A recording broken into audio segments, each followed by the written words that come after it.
Olá, estudantes da segunda série do ensino médio. Eu sou o professor José Carlos Queller e a gente vai com a aula de arte agora, né? E hoje a gente vai falar sobre renascimento, né? É o renascimento e a gente vai falar o quê?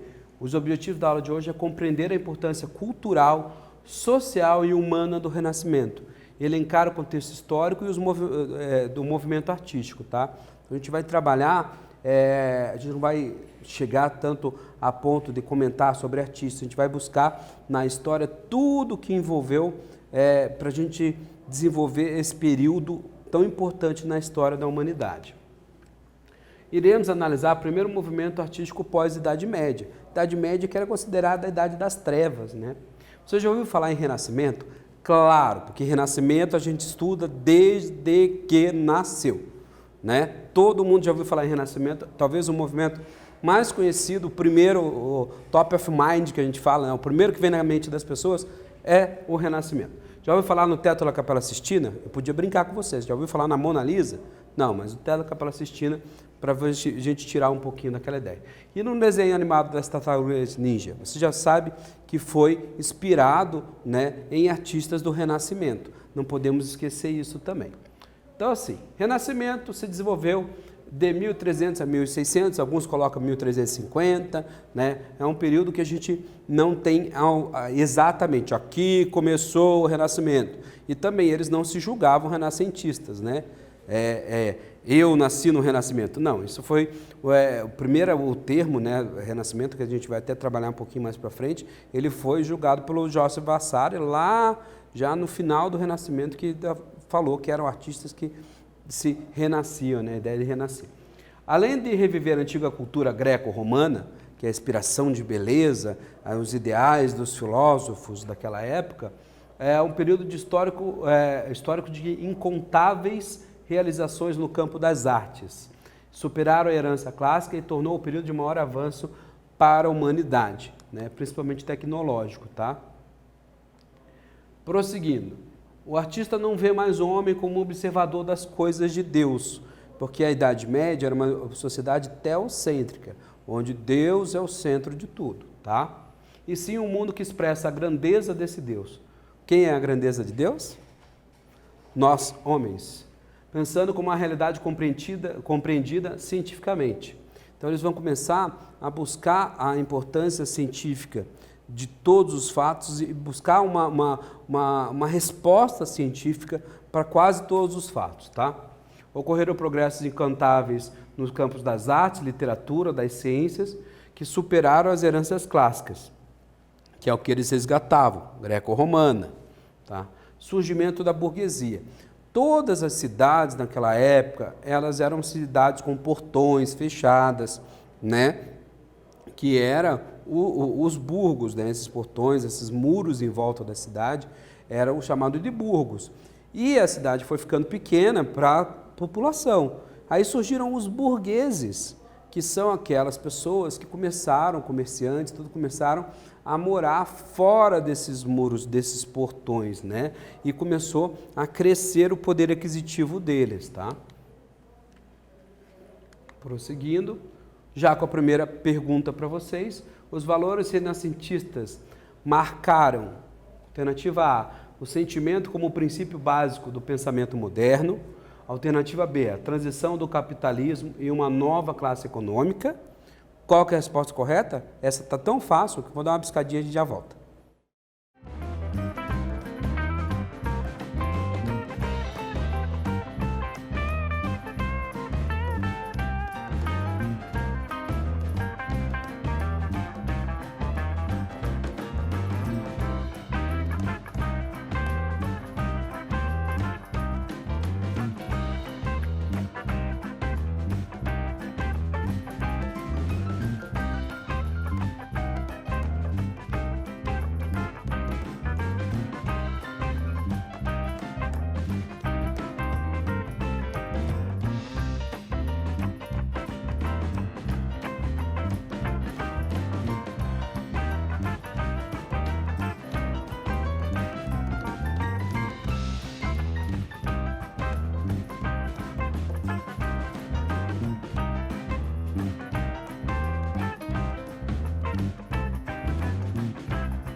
Estamos de volta aqui, né, pessoal? Lógico que a gente está falando dos valores renascentistas, a gente está falando da transição ao capitalismo e uma nova classe econômica, que é a burguesia. Os ideais da burguesia vão se aflorar no Renascimento, né?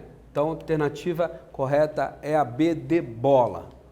Prosseguindo, vamos agora aos avanços tecnológicos, né? Alguns, né? Porque foram inúmeros, né? Então, a gente tem a imprensa do Gutenberg, como funcionava, foi desenvolvido no ano de 1430, tá? Então é quase na Alta Renascença, que foi um período de 300 anos, né? O 300, 400 e o 500, que é a Alta Renascença, né? Que aí você também tem a caravela, que começou em 1255, isso é antes do Renascimento, foi reestilizada por volta de 1450 pelos portugueses, o que proporcionou, juntamente com o aperfeiçoamento da bússola e do astrolábio, que são dois instrumentos de navegação, mais esse aperfeiçoamento que foi colocado um leme. Leme é aquela parte que guia, que vai no barco embaixo e é coordenada pelo timão do barco, da caravela, que permitia orientação náutica, né? E foi ali que teve as grandes descobertas. O nosso país foi descoberto na Alta Renascença, em 1500, a América, né? Colombo descobriu a América em 1494. Então, é um período das grandes navegações, é um período de grandes descobertas. Tá? Fora a teoria do heliocentrismo, né? Pelo Copérnico, 1473, um modelo de sistema solar, onde tirava aquela teoria de que a Terra era o centro do universo. Não, e coloca o Sol, o sistema solar, como principal fator, né, principal centro do universo, né? A gente também tem a descoberta da corrente sanguínea, muitas outras coisas. Então, assim, de novo, relembrando, tchau, teocentrismo, tchau, bye bye, estamos no Renascimento, né? Homem é o centro de tudo, é uma sociedade voltada para o antropocentrismo, tá? Propunha a ressurreição do consciente, por isso o nome, o renascimento do passado, considerado agora a fonte de inspiração. Você lembra desse desenho aqui no canto, né? Esse é o homem vitruviano. Ele foi desenhado por Da Vinci, né, baseado nas teorias do homem vitruviano, do Vitruvius lá, que é de um livro de 1200 e pouquinho que ele leu, né,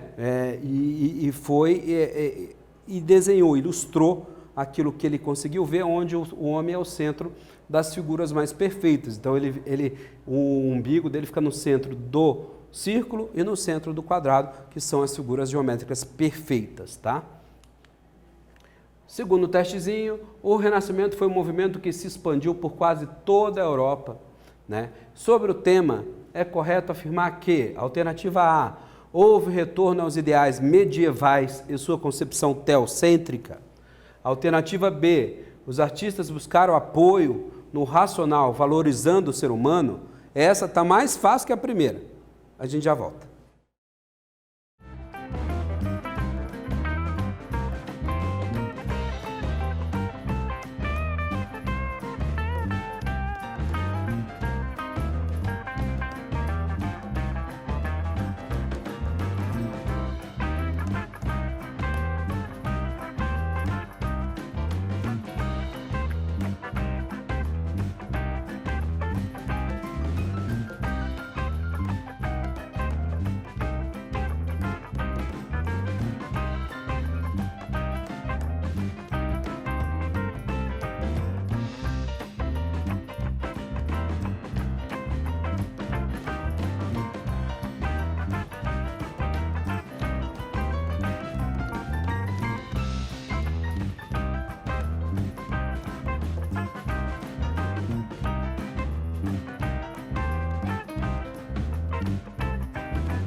Voltamos aqui, né, pessoal? Tá muito fácil essa, né? O Renascimento, esse é um testezinho, mas por isso ele não tem nome. Foi um movimento que se expandiu por quase toda a Europa, né? Sobre o tema, é correto afirmar que houve retorno aos ideais medievais e sua concepção teocêntrica?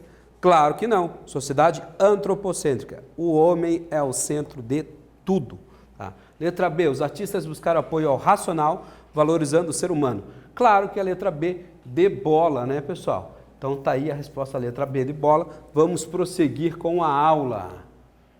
Tá? Aí a gente chega no momento dos mecenas, né? O mecenato, que é o quê? A prática exercida pelos burgueses, que a gente falou que é a nova classe que surgiu, né? Os sultões, os príncipes e papas, principalmente os papas, né? De financiar os artistas procurando mostrar o poderio da cidade e ampliar o prestígio pessoal deles.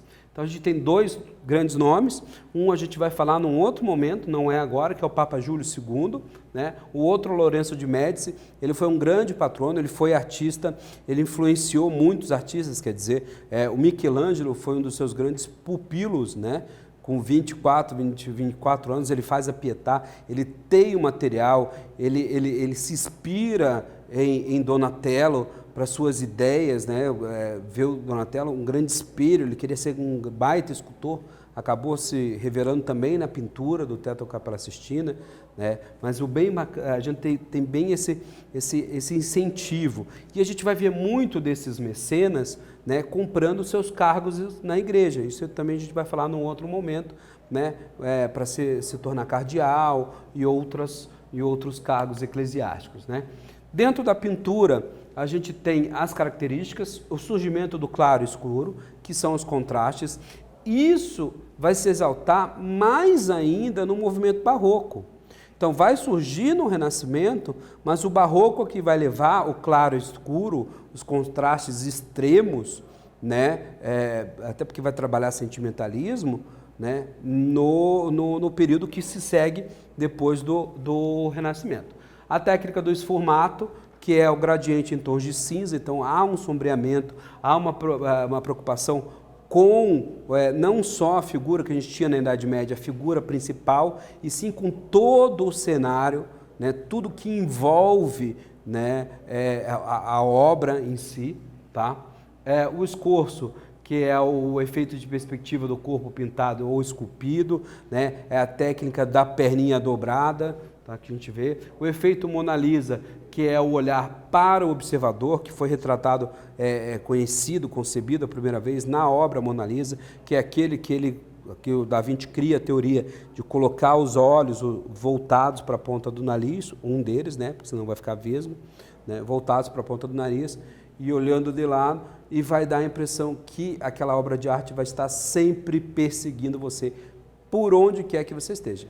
Se você parar agora, pegar uma folha de caderno, fizer o homem bolinha, todo mundo sabe fazer o homem bolinha, colocar os dois olhos, fazer o nariz apontado para o lado e botar um olhinho lá e o outro seguindo o ritmo, apontado para a ponta do nariz, vai parecer que o homem bolinha vai estar te perseguindo. Tá? Uso da tela da tinta a óleo, o cavalete também criado, tá? A obra tentando ser mais realista, ainda com o ideal de beleza da cultura greco-romana, criação de espaços cenográficos, como a gente já falou aqui. Tá? Então, aqui, criação de todo um detalhe cenográfico, é uma obra do Mantega, né? Você vê toda a ideia de perspectiva na própria obra também, que a gente não tinha, a gente tinha mais uma coisa mais frontal, né? Na Idade Antiga e na Idade Média, né? A gente tinha uma obra até uma perspectiva mais grotesca. E aqui a gente vai ter esse capricho todo. Aí o detalhe da Mona Lisa, maravilhosa, olha a foco do olho, né? Sempre para a ponta do nariz, aonde quer que você vá, vai te perseguir. Tá? Outros artistas, o próprio Rafael Sanzio, acabou utilizando muito dessa técnica na escola de Atenas, ele usou. Tá? Característica também, racionalidade aqui é a busca da razão, dignidade do homem, trabalhar o individualismo, é a primeira vez, né, que a escultura vai se despregar da arquitetura, né? Depois isso vai retornar no barroco, mas a escultura vai ser tida como um elemento figurativo único e não um complemento de uma obra arquitetônica. Isso vai acontecer. O individualismo do artista, por isso a ideia de individualismo.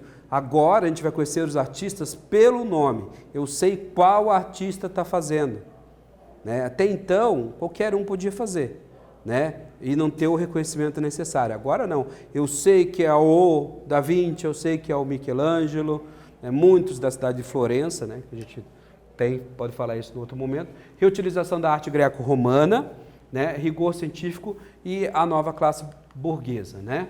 Surge a perspectiva, né? Diversas proporções que tem entre si os objetos vistos à distância. Princípios da geometria e da matemática. É a perspectiva de Brunelleschi, ó, técnica de desenho e pintura capaz de criar a sensação de profundidade. Uma obra arquitetônica do Renascimento, né? E aqui a ideia da construção de perspectiva. A arquitetura e a pintura andavam sempre lado a lado. Então, os arquitetos, o próprio Michelangelo, que a gente falou tanto, ele também foi arquiteto, o Rafael Sanzio também foi arquiteto, o Da Vinci foi arquiteto. Eles eram polímatas, né? Eles faziam várias coisas, várias funções ao mesmo tempo, até porque você não tinha graduações naquela época para você estudar assim, né? Você tinha determinadas escolas, vai surgir ainda também outras universidades ali, dentro da Itália também, para aperfeiçoar, mas não de cursos separadamente ainda, né? Na escultura, tanto na pintura como na escultura, antes que apareciam quase que exclusivamente como detalhes de obras arquitetônicas, tornam-se manifestações independentes, como eu falei. Resgate da técnica do contraposto nas esculturas, que é esta, tá? É você quebrar. Se você pegar uma arte egípcia, aquela arte é uma arte frontal, é uma escultura reta. Aqui não. Aqui fazia a quebra sempre com essa curva, né, dando na perna. Então, a escultura criada pelos gregos antes do nascimento de Jesus Cristo consiste em tentar fazer com que todo o peso da escultura permaneça em uma só perna. Isso dá maior leveza e naturalidade à obra. Tá? Então, eles utilizam, resgatam, né, ela. Então, vamos à última atividadezinha aí, né, aí sim o quiz 2. A obra recapturaram o contraposto, né, as obras renascentistas. Indique qual das esculturas a seguir não usou essa técnica. A gente tem um Davi do Michelangelo, uma Pietà do Michelangelo e um Davi do Donatello. Vou dar um tempinho para vocês analisarem bem o que é contraposto e a gente já volta em definitivo.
Retornando aqui, pessoal, então, antes de responder essa pergunta, nós vamos aqui voltar só para vocês perceberem.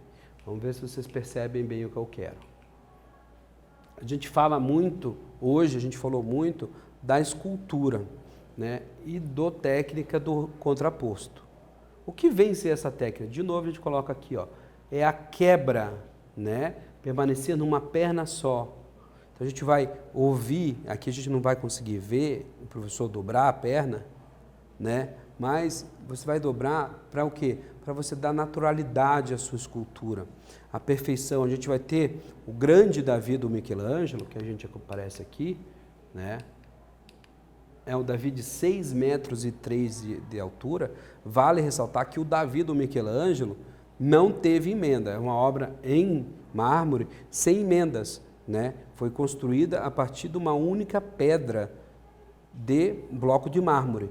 E ele até falava, né, parola, né? Ele achava que as obras estavam internadas, né, dormindo eternamente dentro dos blocos de mármore, e ele só simplesmente libertava, né?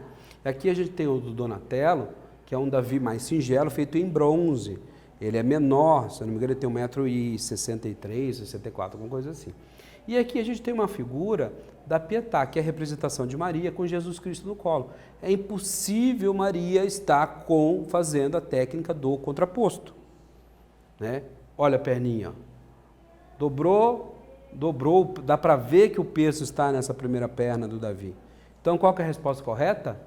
A resposta correta é a letra B, né? A letra B não usou a técnica do contraposto, tá, pessoal? Então, vamos prosseguir. Então, o que a gente viu na aula de hoje, tá?